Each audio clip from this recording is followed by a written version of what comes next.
at sumaiyo rin. Ang mabuting balita ng Panginoon ayon kay San Mateo. Papuri sa iyo, Panginoon. Noong panahong iyon, umuwi si Jesus sa kanyang bayan, nagturo sa kanilang sinagoga. Nagtaka ang mga nakarinig sa kanya. Sinabi nila, "Saan kumuha ng karunungan ang taong ito? Paano siya nakagagawa ng kababalaghan? Hindi ba ito ang anak ng karpintero? Hindi ba si Maria ang kanyang ina at sina Santiago, Jose, Simon at Judas ang kanyang mga kapatid na lalaki? At dito nakatira ang kanyang mga kapatid na babae? Hindi ba? Saan niya natutunan ang lahat ng ito?" At ayaw nilang kilalin siya. Kaya't sinabi ni Jesus sa kanila, "Ang propeta'y iginagalang kahit saan, liban sa kanyang sariling bayan at sa kanyang sariling sambahayan." At dahil sa di nila pagsampalataya, hindi siya gumawa roon ng maraming kababalaghan. Ang mabuting balita ng Panginoon. Pinupuri ka namin, Panginoong Heso Kristo.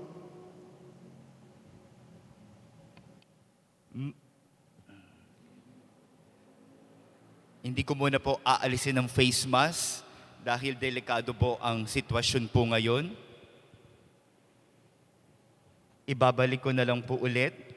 At alam niyo naman po ang balita na simula bukas ay sarado muli ang simbahan. July 31 ay simula umaga ay sarado na muli ang simbahan hanggang sa August 20. Ganon din po ang mga chapel ay sarado po muli sa banta ng COVID-19 Delta variant. Kaya inihikayat po namin kayo, mga nagsisimba rito, marami pa naman kayo ngayon, na tumutok na lamang po sa ating mga online masses simula bukas. Ang ating mga online masses. No? Patuloy naman po tayo nag-online, ganun pa rin naman po ang mga schedule, ganun pa rin po ang mga magaganap sa online. Ngayon po ay nakasara muna ang simbahan, base na rin po sa utos ng IATF. Ito po ang pinalawak na Restricted General Community Quarantine, GCQ, na kahit nasa GCQ pa tayo ay sarado na po ang simbahan. Hindi na po pinahihintulutan ang paggagather sa loob ng simbahan. At pagdating po ng ECQ sa August 6 ay ganun po talaga, sarado. Kaya maggagather tayo sa online, sa ating Facebook. Yung mga nagsisimba, sa Facebook po muna tayo magsisimba muli sa Facebook. Sa mga online viewers ay patuloy nyo po na tayo ay mag-gather, tayo ay magsama, tayo ay mag-assemble sa online, sa virtual, sa Facebook. Kabisado nyo naman siguro ang mga schedule, di ba? Kabisado nyo na rin po siguro ang pagsabado, 7 a.m., paglinggo, 10 a.m. at 6 p.m., Monday to Friday, 6 p.m. Yan po ang ating mga online masses. Pero mag-gather pa rin tayo at meron pa rin tayong rosary tuwing alas 12 ng tanghali. Live po yan dito sa ating parokya. Meron pa rin po tayong alas 3 ng hapon ang ating Divine Mercy Chaplet. At usapan ninyo, magsisimula ulit sa Lunes, 8:30 ng gabi. So ganun po muna hanggat nag-iingat tayo sa Delta variant. Sana po ay maunawaan po natin ito. Ngunit ang mga church servants, patuloy pa rin kayong magsiserve bilang lector. Wala munang Eucharistic minister pagdating bukas sapagkat wala ng tao. Yung choir, patuloy pa rin, di ba? Di ba? Yung team choir, ayan. Ayan, magpapatuloy ulit ang team choir, ayan. Tuwan-tuwa na si Brian. Ayan. At magpapatuloy pa rin po through online. Through online.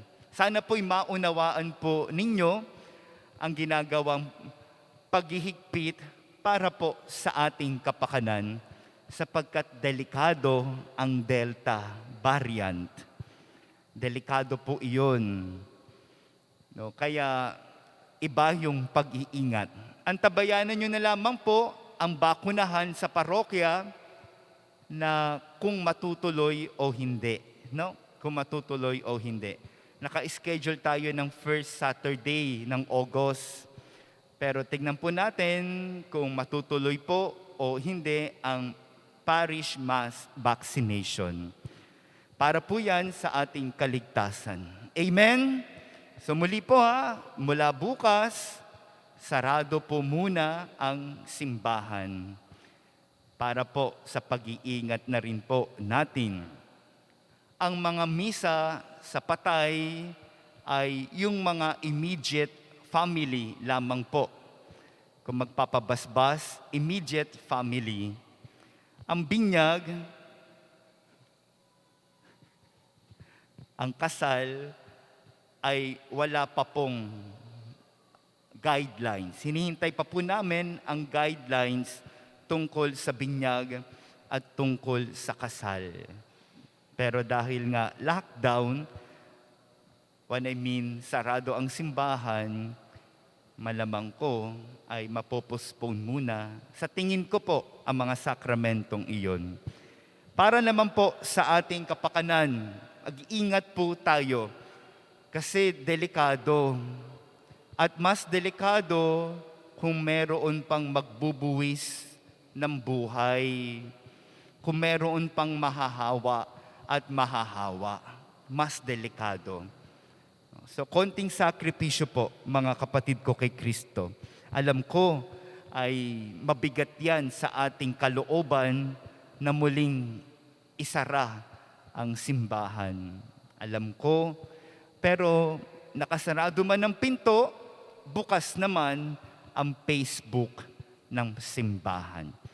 At mas magiging aggressive po ang parish sa mga online programs ng simbahan. Gusto nyo, minuminuto, makikita nyo ako nakaganyan. Minuminuto, hello, hello, hello, hello. Share, share, share, like, like, like, heart, heart, heart, GB, GB lang. Kamusta na po kayo? Ayan. Gusto nyo, minuminuto, ganun. Okay lang. Para lang po sa ating kapakanan. Amen? Amen. Ay, eto na naman tayo. Bumalik na naman tayo sa ating pinangangambahan. Ang iba siguro, pagod na sa quarantine. Pero gumamit ang mga pamamaraan, gamitin ng gusto ang pagkakataong ito para sa panahon ng pandemya, lalong lumakas palalo ang pananampalataya. Magbungkal ng lupa, magtanim, makisama sa mga dasal, sa parokya, pag-ibayuhin pang pagdarasal. Kung nag-rosary ka ng 1 beses, gawin mong 3. Kung nagsisimba ka ng 1 beses sa online, gawin mong 3. Umaga, tanghali, gabi. Basta gabi sa Santo Niño. Pag-ibayuhin ang pananampalataya po nating lahat. Mga kapatid ko kay Kristo, ganun naman sa ating mga pagbasa ngayon. Pinag-iibayo ng mga Israelita ang kanilang pananampalataya. Pinapalalim.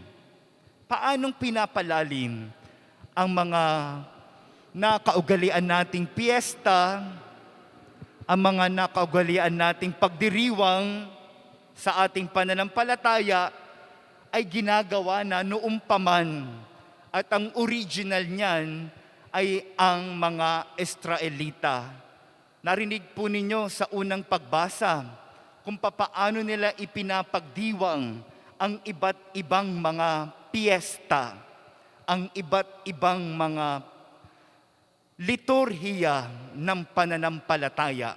Bakit? Sapagkat sa pananampalatayang pagdiriwang ay kanilang nae-engkwentro, kanilang nakakasalamuha ang Panginoon. Sa unang pagbasa sa aklat ng Leviticus, ay maririnig po natin ang Panginoon sa iba't ibang larangan. God manifests Himself in various ways, like pillar of cloud, pillar of fire. At kung titignan po natin, since ang mga Israelita ay naglalakbay papunta sa lupang pangako, so umaalis. At sa kanilang pag-alis, dala-dala nila yung mga gamit. At kung sila'y hihinto sa isang lugar, they see to it that they would have tent to encounter the Lord. They will have tent to worship the Lord. Mayroong silang tent. Mayroong bubong, yung ship na tent, no? Yung gawa lang, at doon inilalagay nila ang tinatawag nilang tabernakulo. Anong nakalagay sa tabernakulo? Naroon ang baston ni Moises na ginamit para hawiin ng dagat. Naroon ang Ten Commandments, yung stones na ginamit para isulat ang 10 utos ng Diyos. Nadoon yon sa kaban ng tipan. Ang tawag po doon ay kaban ng tipan. At kung nasaan ang mga Israelita, gumagawa sila ng lugar para ilagay ang kaban ng tipan at doon sila nagdarasal. Ganun po ang naging kaugalian ng mga Israelita, sapagkat ang paglalakbay nila ay 40 years papunta sa lupang pangako. Kaya ganun na lamang katindi at ang kanilang pananabik na makasalamuha, na maengkwentro ang Diyos. And the Lord always manifests, redeems, and reveals Himself to them. Ang Panginoon ay parating ibinubunyag ang kanyang sarili sa bayan ng Israel, ang kanyang bayang minamahal. Ano naman po sa atin sa panahon ng pandemya at may banta ng Delta variant?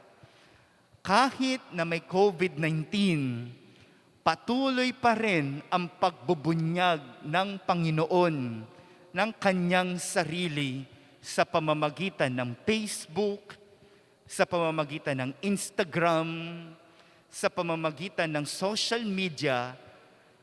Isinisiwalat ng Panginoon ang kanyang pagmamahal. Ibinubunyag, ipinapakita. Hindi na sa mga tent, kung hindi sa social media.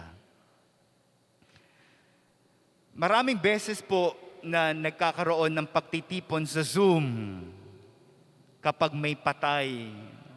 Nagpa-funeral mass po kami sa Zoom. Kanina may funeral mass gamit ang Zoom. Sa teknolohiya, marami ang nagagathered, marami ang natitipon. Kanina meron akong misahan na patay, 99 years old, may edad. At yung kanyang mga anak nasa abroad, hindi makauwi. Kaya ginamit ang Zoom, ginamit ang teknolohiya para magkatipon-tipon. Nung last Saturday o last time, meron ako sa baba, yung parish studio ay ginamit namin dahil may misa. Yung kanyang nanay ay naghihingalo sa abroad. Yung kanyang mga kamag-anak nandito sa Pilipinas.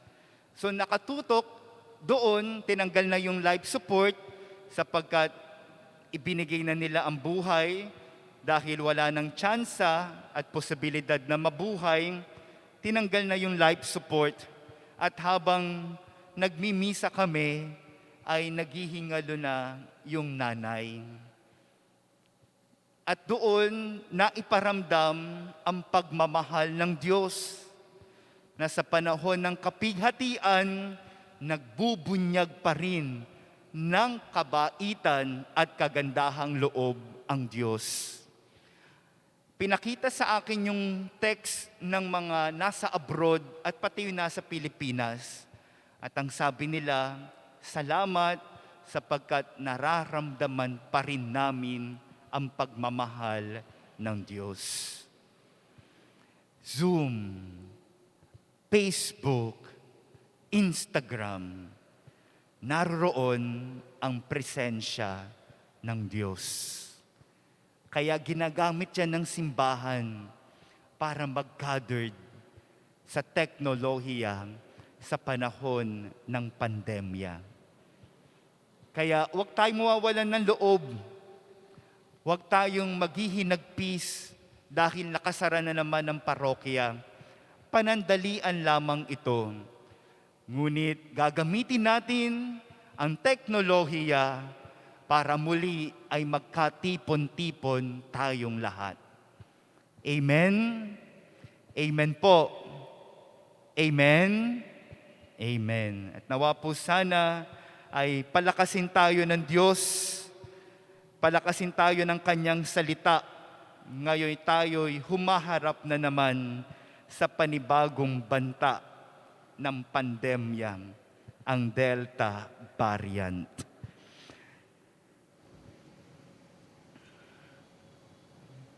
Magsitayo